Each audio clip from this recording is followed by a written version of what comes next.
Сәлем достар, бүгін сіздермен өте дәмді фунчоза с мясом деген салаттың рецептісімен бөлісетін боламын.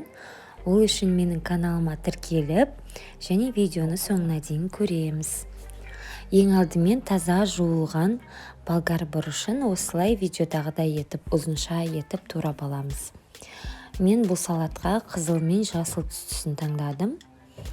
Яғни менің салатымның түрі де түсі де өте әдемі болады. Сондықтан мен осындай жаңағыдай бірдей түсін алмаймын. Әртүрлі түсті болғанын мен өзім жақсы көремін. Және осы сәбізімізді алып, үккіштен өткіземіз.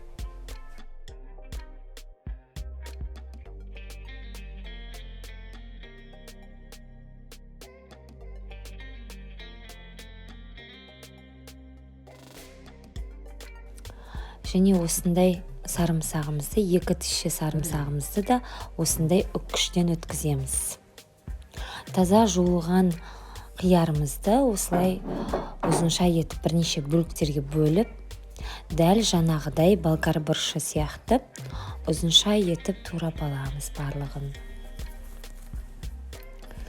Мен осындай салаттарды негізінде бұрыннан жақсы көремін. Яғни корей ұлтының салаттарын бала кезімнен сондай жақсы көріп жейтін едім. Енді осы салатты өз қолымызбен жасайтын боламыз. Достар, негізінде кез келген тағам түрі болсын, салат болсын, дүкендерден дайын сатып алмай, осылай өз қолымызбен, шын ниетімізбен жасағанға ешқандай жетпейді.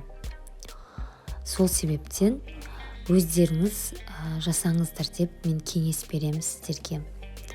Осы лапшаны алып, үстіне 100 градус қайнаған суды құямыз, және 5 минутқа ыдысымыздың бетін жауып қоямыз. Яғни 5 минутта біздің лапшамыз піседі. Піскен лапшамыздың суын төгіп тастаймыз. Үстіне мұздай, яғни өте салқын суды 2 рет құйып, лапшамызды кішкене шайып аламыз. Сол кезде лапшамыз бір-біріне жабыспайды. Осылай видеодағыдай етіп, қайшының көмегімен, яғни ас үй қайшысының көмегімен бірнеше бөліктерге қырқып шығамыз лапшамызды. Оның үстіне піскен, қуырылған етімізді саламыз, және көкөністеріміздің барлығын осылай салып, жақсылап тұрып араластырамыз. Осылай салатымызды жақсылап араластырып, көкөнісімізді, етіміз және лапшамыз барлығы бірігуі қажет. Ыңғайлы болса, осылай қолмен болмаса шанышқымен араластырсаңыздар болады, ол маңызды емес. Менің ыдысым кішкене болып қалды, сол себептен кішкене үлкендеу ыдысқа араластырсаңыздар өздеріңізге ыңғайлы болады. Оның үстіне осындай чим-чим соусын қосамыз.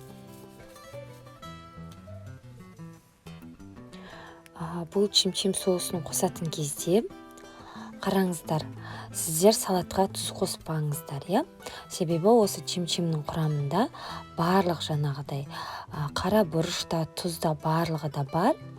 Сол себептен қосудың қажеті жоқ.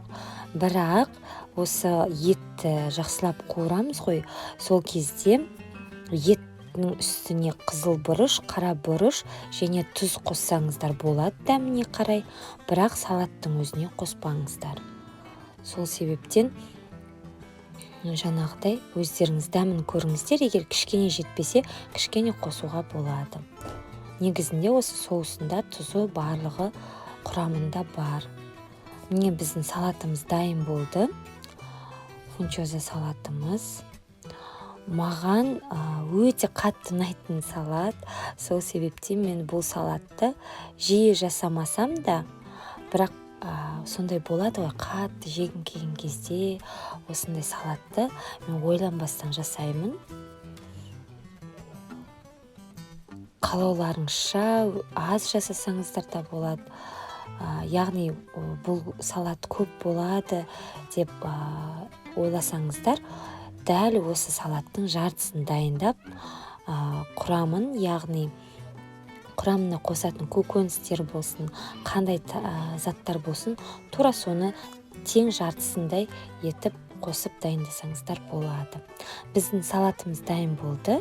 Дайын болған салаттың үстіне осындай күнжіт себемін мен. Яғни бұл сән үшін. Сол себептен өздеріңізге ұнаса сепсеңіздер болады. Біздің салатымыз дайын болды. Өте дәмді салат. Дайындап көріңіздер. Сіздермен болған Ақбота.